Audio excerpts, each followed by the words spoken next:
It's a delightful Thursday evening. Hello and welcome to Cricbuzz Live. I'm Gaurav Kapur. We're talking about a game that is of much more importance to one side than to the other. It's the Royal Challengers Bangalore who are hosting table toppers Sunrisers Hyderabad in Bengaluru, of course. The news is that Kane Williamson did win the toss and decided that RCB will have a bat first. Yes! Got Michael Vaughan and Simon Doull here with me. Good evening, gentlemen. How Good evening. Are you? Very good. Good, thank you. Yeah, looking forward to it. Yeah, as are both the teams, I'm sure. One team, Simon, perhaps more than the other, which is the Red team. Yeah, they've got to win at home, don't they? It's we've talked about the scenarios and what's going to happen. They've got to win. They've got to play like they've played the last couple of games. Hope that Virat and AB get off to a flyer. Maybe if Parthiv Patel can strike a few early on, they'll be fine again, and try and put maybe 200, 220 on the board. Put Sunrisers under some pressure. There's obviously for Sunrisers, when you're table toppers, sometimes you can lose a bit of motivation, right? Because it's not really hanging in the balance, right? But for RCB, this is the game. You say, we've got to play this, we've got to win this, we've got to win the next one, we can qualify because we've got a good net run rate. Yeah, absolutely. I mean, they've won the last two games convincingly. I think they'd prefer to have a ball first, but they've got to bat first. The pitch will be good. They've got an opportunity to really post a big total against the Sunrisers. We kind of think that the Sunrisers have a batting lineup. They chased 180 a couple of games ago, but you feel that if you get 180 plus, you'd fancy your chances of beating them. But the attack that they've got, the Sunrisers, is difficult. They've got plenty of different variations, a few tricks up their sleeve, very well led by Kane Williamson, so they'll make it very difficult for RCB. But Sunrisers actually will look at this and say, you know what? Let's actually leak 200 and let our batting order get to it, because there's the question mark on their batting is that, can they get 180 or can they not? Going into a qualifier, if they have a 200-run chase behind them, it'll do a world of good to their confidence. Yeah, as a bowler, you're not going to leak 200. You don't want to be leaking anything at all. That's the last thing you want to be thinking about. No, I don't think they'll be going out there saying, let's give them 200 and see if we can chase it down and test ourselves. The captain could be, It's the batting captain. You see, there's a difference between batting and bowling captains. He might bowl himself, just lob him up. Yeah. Just let me know 4 today is a good day to try 4. See what happens. There you go. No, they'll be thinking about continually winning. I believe Sunrisers, they just want to keep on winning. Qualified the top of the table. If they keep winning, that word that we don't use will keep happening the for them. M-word. The M-word. Yeah. They'll keep being confident. I like confidence more than the M-word. The winning habit. Yeah, exactly. and that'll just continue for them. It'll be a tough one for them tonight, though. I think bowlers are under pressure. They'll look to maybe target Basil Tumpy coming to the side. Yeah. Maybe RCB will look to target him a little bit. He's got good pace, and they're going to find possibly Sandeep Sharma swinging the ball at Bangalore a little bit early, and maybe Rashid, they might just sit on him a little bit tonight and try and take everyone else down. They'll want to get back to winning ways. I mean, they got a good pacing against CSK the other day. Yeah. So I know the top of the league, they've played the best of all the teams in the tournament, but you won't want to lose a couple going into the playoffs. You want to get back to that winning kind of mentality, that winning spirit, that winning mechanism. that M-word we can use. Yeah. That's a good M-word. We can use that M-word. They've got one change. Which is the M-word we're not allowed to use? No, we can't. No, we can't use it. We can't use it. But what is it? It's the sort of the thing that you use cricket. when you're going in the right direction. Oh, don't say moment. No, yeah, that's right. Yeah, that's it. Yeah. Let's order some mo's. In that sense, that we stop there. I got you. Let's stop there. Here's the Sunrisers Hyderabad lineup. Remember, they're going to be bowling first. They made one change to their bowling attack, actually. There's Bhuvi, who's sitting out this one, and they've got Basil Thumpy in. Bhuvi, perhaps, workload management. He had a back injury a little earlier in the tournament, came back from it. It's fine, they've qualified. Gets a chance to get Basil Thumpy a look in as well before the playoffs. Yeah, and if Bhuvi fell over, perhaps if he wasn't fit for the playoffs and for the finals, I mean, they've got to bring Basil Thumpy in, so give him a couple more games now. Make sure he is match fit and ready to go. Yeah, and it gives Bhuvi a good 5-6 day rest as well. Yeah, good thinking. They're a smart side, the Sunrisers. They seem to operate as one. From the owners through to Tom Moody, through to Kane Williamson, the captain, through to the players. They seem to have a system that's working for them. So, yeah, smart thinking. RCB, smart thinking, obvious thinking. This is what we thought. They're going unchanged from their last game. They won 2 games in a row. So, I know you don't like me saying it, but I'm going to say it. If it ain't broke, don't fix it. Yeah? Yeah, they've been better, haven't they, since Tim Southee's arrived. And that's not just a Kiwi point of view, but I mean, their bowling attack has had a little bit more to it since he arrived. They've started to win a couple of games of late. When Kohli and AB bat well, and they put together those partnerships, They're a tough side to beat, and I think Who that's are you why. opening with? Well, Partiv opens, I think, doesn't he? He stays at the top with. Do you open him with Moeen AB. Ali or with Virat? I think with Virat. Sorry. Yeah. I think AB's got about 3. Virat 2, AB 3. You've got to have your best players, and Partiv can give you a bit of a start. He's no good coming in down the order, I don't think. You might as well open with him and leave Moeen just to maybe find some form at the back end of the innings. Give him a licence to slog at the back rather than a licence to slog up the top, I think might be slightly better for him. Or what would you? I'll honestly flick a coin. Moeen's dangerous. He could go at the top and be very dangerous. One thing with Moeen is if he's going to go and get out, he'll get out quickly. Yeah. He's not one that'll waste 7 or 8 balls for 2 or 3, so he'll go from ball 1. So if they do open with him, if he faces 8 or 9 balls, he could quite easily have 25 and get the team off to a flyer. And vice versa down at number 7. Moeen doesn't, even at Test cricket, he doesn't waste balls. You would say he's a better player than Sunil Narayan.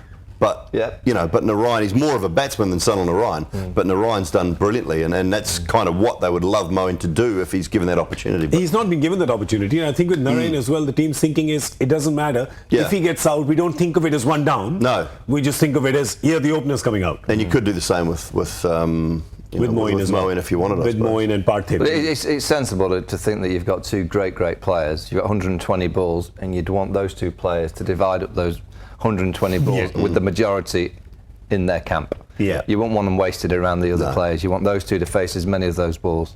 Then Virat and Parthiv is most likely, even though... So you throw a pinch hitter at the top, whether it's Parthiv or whether it's Moeen, and AB's got about at 3, because and you say to that man, you've got to play your shots. If you get us off to a fly, if you get 30, if you get 40 off 20, that's great.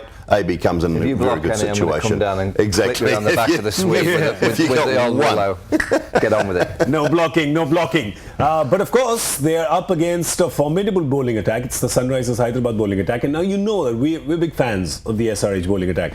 But what has happened is, in the last 2 games, even the batsmen of the opposing team have become fans of the SRH bowling attack because they've gone for a bit, haven't they? This is a bit of a turnaround for them, Dooley. Yeah, Bhuvi's not playing, obviously, so that was one of the big concerns for them the last couple of games. His economy rate has been right up there. And Siddharth Kaul, who we were all raving and waxing lyrical about at the start, the first 8 games of the tournament, in the last 2, almost 13 and over. Since he's been picked for India. Yeah. Exactly. All of a sudden.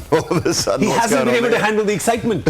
Even Sandeep's gone up, but 5.6 is unbelievably good. 7.5 is still very, very good for a just look at Rashid Khan though. 7.15 in the first 10. He's still only going at 7.5 in those 2 games that we're kind of highlighting that they've had a couple of dodgy games. So he's outstanding. 2 flat wickets as well. So they've been away from home, haven't they? They were in Delhi, I think, at the Firozshah Kotla, and then they were in Pune the other day. Indore, was it? Sorry, no. Indore was RCB. No, they were in Delhi. They were in Delhi, and then they were in Pune. So 2 very, very good wickets, good batting surfaces. At home, they're brilliant because it's a bit slower and a bit lower, and they can work their magic. Their slower balls, their knuckle balls work well. So it'll be interesting tonight if it's a good surface, how much they struggle again. So they've got Sandeep Sharma. Now Sandeep Sharma has always been good. We said he was good against Chris Gayle. Basically, Sandeep Sharma, when he was at Kings 11 Punjab, just did really well against the RCB bowlers, RCB batsmen, because he's got Chris Gayle about 4 times, and now we figure out that he's got Virat 5 times as well. So when he was sort of playing against them, no matter what team he's playing for, they're looking at this guy and saying, "Oh my God, he's really got it out for us."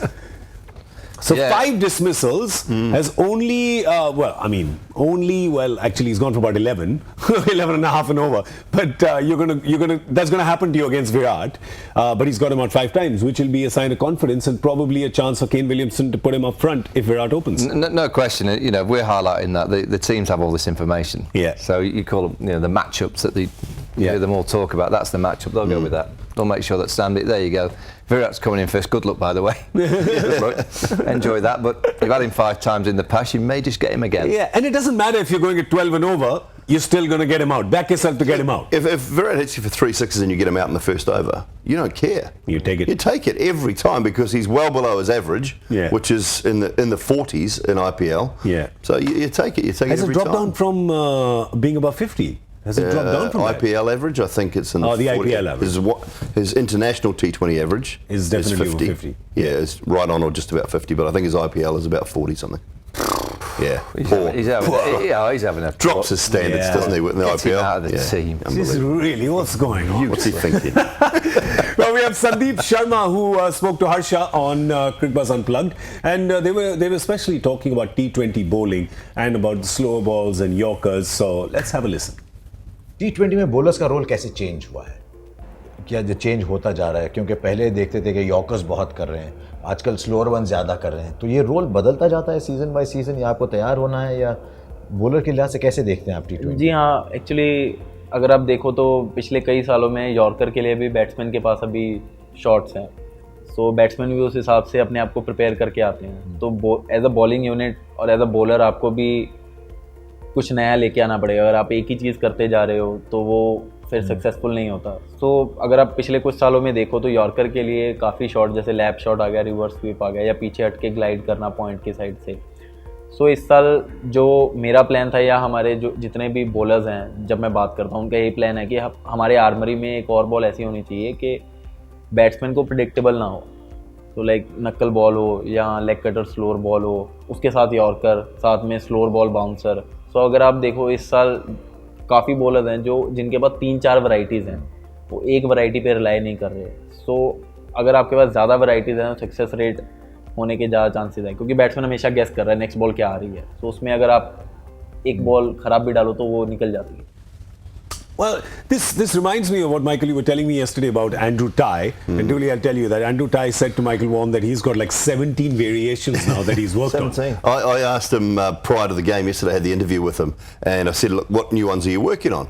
And he said, yeah, I've got a couple. He said, I tried one for the first time the other night. It's the only time I've tried it in the whole tournament, the other night. He said, I've still got a couple more I'm working on that I haven't shown yet. And brilliant. He's like Shane Warne. Shane Warne used to always say, got a couple, every single Ashes series, you'd always hear the interview on the Monday before the Thursday start. Warne would do the interview, so I've got a couple of new deliveries. Yeah. We never saw them. No, exactly. But you're waiting just trying to get you, so for you're like back and think, when's it coming, that new delivery? What is it? Where is it? Oh, he's got you. Oh, just gets into your head. Yeah. Andrew Tye's doing it wonderfully. So he's got 17. Yes. What's he got now though? 24, 25 wickets? I think he's 24, is he? 24 wickets. Now? Yeah. I mean, last night he was outstanding. He was brilliant last night. I mean, Fantastic. to have the courage to bowl that knuckleball first up last night to Evan Lewis was just so good. And it floats. That's the great thing about that ball. It just floats, and it just sort of swung in a little bit, knocked that off peg, and he was very good. Well, there you go. There's Andrew Tye in this year's IPL. Look at those 4-wicket hauls. I mean, he's got 4. Three. Yeah, three in the last 4 games. 3 of them in the last 4 games. Yeah. But it's not been a great IPL. But they're not winning any. But it's not been a great IPL for the Aussies. Yeah. No. You know, Andrew Tye, Shane Watson. The others. Well, that's about it. You're struggling to find names, aren't you, that stand out. Normally you would have a Finch or someone, a Maxwell, someone. I mean, Darcy Short's been disappointing. Yeah. And obviously there's no Cummins here, no Stark. None of their bowlers are here, are they? Apart None from of their Tye. bowlers are here, no. They all pulled out one by one. Behrendorff and Cummins and Stark and Hazelwood. None of those guys are available. Kiwi boys have done all right. Yeah, some good Kiwi performances. I mean, Kane's obviously been brilliant. He's led the charge for the New Zealanders. Trent Boult, I think he's got 15 wickets, so he's going all right. Colin de Grandhomme has done a good job. Mitch McClenaghan at Mumbai, for a guy who wasn't in the auction or didn't get picked up in the auction, then didn't get picked up. That really surprised me. Yeah. When he didn't get a Couldn't little believe gig, that. I was like, well, he does so well. He's a champion with the Mumbai Indians. Yeah. And then they bought him after they had 2 injuries, didn't they? They lost Cummins and Behrendorff. Jason Behrendorff. And then they bought Milne and McClenaghan in. Yeah. The 2 Kiwis in, and McClenaghan's basically after the first or second game with the Fizz has played every game. They got a 1+1 deal on the airfare as well. Get your buddy along. Get your buddy No, along. he said what happens with Air New Zealand, they have these new life flat beds back in economy. Yeah. So you can fit 2 blokes on one, you know. So it's fine, it was easy. They just gave him a life flat bed. You can just file that under team bonding. Okay, well, there's some team bonding that we've been seeing in RCB as well, and it's great to see it because, Michael, how difficult is it to keep a team motivated as a captain? And you look at a guy like Virat and you say he's a high-performing captain. He does really well. He's got high standards from everyone in the field and while batting, etc., etc. You get a team that's just not getting the results. How difficult is it as a leader to then motivate yourself, motivate the others? Just turn things around. No, it's not easy. You know, I think the art of sport is that feeling of winning. You know, that's what you all play for. You play for your own personal contributions, but that attributes towards the winning of the team. I always say to any captain that's going to lead any team, the most important aspect for me is knowing who you're leading. You know, you've got to go out your way to find out who the individuals are. You know, it's easy to stand up and kind of talk to a team and say, we're doing this, we're doing that, but you actually need to know exactly who X is in the corner and what makes him motivated. What gets Moeen Ali up in the morning to get him up for a game of cricket. So you have to go and find out if you think you've got to spend time with these people. You know, I always say the art of leading people is finding out the people that you're leading first. And once you've got that kind of mentality of working out who these people are that you're leading, because no one's the same. We're three here. We're all completely different people. You know, so it takes time to understand who the people are that you're going to lead. And once you've got that, and you've got the information, and you know how someone is motivated, or you know what triggers them into some kind of action, you know, you have to spend a bit of time to understand what that motivation is for that individual player and what makes them tick. Is it the money side of the game? Is it stats of the game? Is it just the love of the game? Because there'll be loads of different people that go, oh, I just play because I love it. There'll be some that go, you know what, I play because I want the money. I have no problem with that. But I need to know as a leader what motivates them. Because when the pressure's on, or what makes them relax, what makes them tick, because again, if you're at the end of the bowling mark as a bowler, I need to know what triggers Simon Doull into just getting into the zone. I need to know it as a captain. I might not have to say anything, but I need to know. So I need conversation with my bowlers to know exactly what makes them tick. And once you know everyone in your team and the management, it's a lot easier to manage those people. And the team generally looks after itself. I always think people get into a little bit of difficulties when they start managing the whole group as one, because I ain't been in a group of 15, 20 and seen 15, 20 people exactly the same. That's impossible. And it's a common misconception that everyone in the team likes each other or gets on, you know, like they all go out together, they all love each other. It's just, it doesn't happen. No, in no team you ever play in, whether it be a cricket team, a football team, a kabaddi team, whatever it is. You're on tour, there'll be a few guys that will go to dinner with each other, and there'll be another few that go and do something else. But you don't ever have to like everyone you play with. But you've got to respect their ability to do what they do in your team, and respect that they will get the job done and they'll be there for the team as a whole. I mean, there's hardly anyone that I've got 3 or 4 close friends from the game that I played in teams. The rest I never see. I have a huge amount of respect, and if I had a phone call to say X needs, I'll do anything for them, absolutely anything. But I'm not with them. I don't ring them up. I don't text them. You know, but you catch up at a past players golf day or an England cricket golf day for old blokes. I think people outside of the team and sport think that because you've played together, you're all dead friendly, you know, and you're best mates. You invite them all around for your family barbecues. That doesn't happen. Who was the captain for you who did that the best in your playing days? Stephen Fleming. He was very good, but it all coincided with the management group as well, as Vaughnie was saying. I think, you know, we got Steve Rickson. We had a guy who used to play for the All Blacks and captain the All Blacks called John Graham, who was our manager, who was unbelievably good, and then Stephen Fleming, and it all just sort of Gilbert Anoka, who's now with the All Blacks. For those who don't know, the All Blacks are the rugby team, national rugby team in New Zealand. So Gilbert was our mental skills guy. And it all just coincided together with that. And Stephen, I mean, Michael will know, he's a very calm captain. He was he knew his game. He knew what he had around him. He knew how to get the best out of the guys. We had some difficult characters, you know. I mean, the likes of Chris Cairns and Adam Perori and Dion Nash. I mean, there's some interesting characters in amongst that lot there. But every team has them. Yeah, exactly. He's got to find a way. And that's why Flem's a pretty good businessman, and that's why he's got a job here in the IPL as a coach, because he's that's why he's fairly level-headed. The thing about cricket, so for instance, in a Test match build-up on the Tuesday, we're dead similar. That was team day. We had to listen to the coach. They could tell us anything. So if they said to me, right, you're running 3 miles, we have to run 3 miles because it was coach's day. On the Wednesday, it was completely down to the player. You know, I'd always say, someone like Freddie Flintoff, I'd say, Freddie, if you don't want to don't train. There's no onus on you to come to the training session if you don't want to. If you feel that you need to hit some balls, bowl some balls, of course we'd like to see you there. But if you're going to be there, you know, as all the other players, you've got to be committed to your training. And if it takes 10 minutes to get your mind and go, right, I'm ready for Thursday, get off, go home. Go and do some shopping, go to the cinema. I don't want to see you. You know, and I think sometimes players get forced into training and being at the nets, being on the train, just to look good. It's purely down to you've got to remember, cricket is an individual sport surrounded by a team environment. It's only you that can bowl the ball, only you can catch the ball, and only you that can face that delivery. But we put this collective, and sometimes I do think the collective overpowers actually what is the game, which is individually getting your own game in order, your own mind in order, and the coaches and the team around it understanding who you are. I laugh at the 2020 World Cups when I see the so-called second-tier nations. Yeah. They warm up for longer than a 2020 game starts. Wow. That's the worst thing. Get out there for an hour and a half trying to make everybody think, oh, we're here to play. Mate, at 2020, go out there 15 minutes before the toss, have a little run around, kick a football, do what you like. As soon as you know what you're doing, batting or bowling, get yourself into gear for a 2020. I'm exactly the same. As soon as I see that, I think you've not done enough on your training days. Exactly. You don't need to do that before a game. It's like the guy studying just before the exam, It's like right? football management. Yeah. You'll see football managers on the side, first minute of the game, they're ranting and raving. I'm going, what have you just said in the dressing room? You're only 1 minute in. At least give them 5 minutes to play the way that you've just told them. I'm sure in the dressing room, giving it all this. Relax, let them play. Loving it. I'll tell you a captain who has motivated a bowler really well. Here is Virat Kohli. We're talking about Virat, of course, the captain. Really motivated Umesh Yadav. Got him to bowl in the power play. And look at the number of wickets he's taken in the power play. It's the highest number of wickets. It's the best by a long shot. He's got 13 wickets in the power play. And Simon, he's been proper brutal. Like against Chris Gayle the other day, pretty much ripped him in half, opened him up. Yep, absolutely. This is what I'm looking for. If I'm a T20 coach, I'm looking for guys that knock the top off, that pick up 2 and 3 wickets inside the first 4, 5, 6 overs. Yeah. Umesh Yadav has been that man for Bangalore this year. They haven't quite backed it up, and he hasn't quite backed it up at the death at the back end of the innings. But you get a side 2 and 3 down. Stats will tell you 3 down in the power play.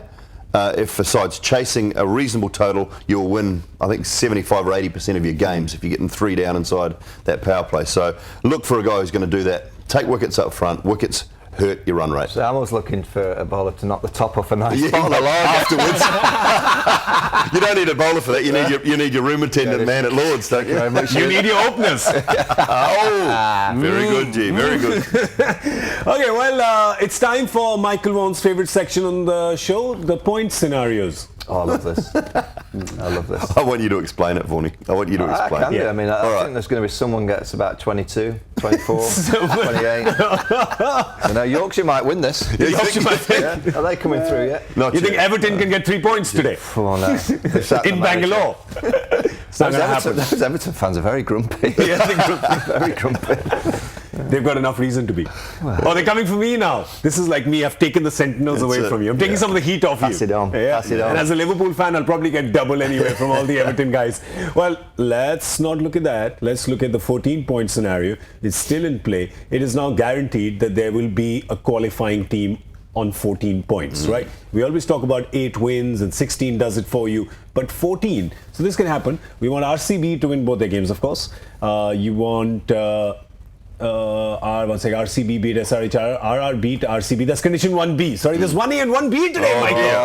No. Why did it go 1, 2, 3, 4, 5? Because there's 1A and 1B. So if RCB beat SRH, either RCB or RR make it to 14. I'm with you. Right, I'm gotcha. with you. Yeah. So there you go. Mumbai Indians have to beat Delhi. SRH has to beat KKR. And CSK has to beat Kings 11. If that happens, then you've got MI, KKR, Kings 11 at 14. And then one of RCB or Rajasthan Royals, and net run rate will decide 3rd or 4th, and that means that distinct advantage for Mumbai Indians and for RCB in case they do win the game and win both their games and get to 14. Yeah, I think tonight's the night. I mean, RCB win tonight. I can't see them not beating Rajasthan Royals. Now, when you think there's no Stokes, no Butler. 100%. You know, I think that's there's no free games, but it's near us. And also, Mumbai Indians play Delhi. At the bottom of the tree, what will Ricky do with his team? Probably play a few more youngsters, you would expect. So you'd fancy Mumbai Indians to win that game, and you'd certainly fancy RCB to beat Rajasthan. So if RCB can get over the line tonight, could go a long way towards them qualifying. But there's a 12-point scenario. Does someone get a bonus points for having like a different coloured kit or something? RCB could lose tonight and still possibly qualify. That can happen on 12. There's a 12-point scenario. Gosh. Yes. Do some mental calisthenics? Bipu's been busy, It's coming to you. So RCB could lose today, but they still have to beat RR and they get to 12. RR, of course, as we're saying, lose. So MI lose to DD. And Kings 11 lose to CSK. Which could happen. Right? That means that RCB, MI, RR, Kings 11 all finish on 12 points. Right. KKR qualifies. Yes. Has become the third team to qualify. Got you. And then team with the best net run rate goes to fourth spot, which possibly in this case could be MI unless RCB can do something really drastic tonight. But that doesn't matter because it's a 12-point scenario. They have to lose tonight. I'd like to take a big black marker and just cross that 12-point scenario out because I just don't see it happening. You don't see it happening? No. No? I just do not see that scenario happening. I know we've got to go through them all. Let's pull it up. Look at it. It's none of those are looking outlandish as happening, right? Let's pull it up. So you're looking at SRH beating RCB, right? Could happen. It could happen. Especially with them. RCB beating RR, which is you're saying absolutely can happen. Yeah. CSK beating Kings 11 in Pune. Yeah, that's happening. It's the so the only outlandish one is MI playing in Delhi. Yeah. But and to be fair to Delhi, they've got some outstanding young players. Yeah. Outstanding young batsmen who could have their night. They could. So it's not. So that could happen. All right, I'll take my black marker, I'll put it back in my pocket. I'll hold on to it for a while. I won't cross it out Can just you create yet. a 10-point scenario? Just No, there isn't one. So now I have to. No, I don't have no 10-point scenario. I've just got the joy factor question that I'm going to give you. This is the scenario, and trust me, these sometimes are tougher to comprehend than the 12 and the 14-point scenarios. Here is today's joy factor question. It's a good one. I like this one.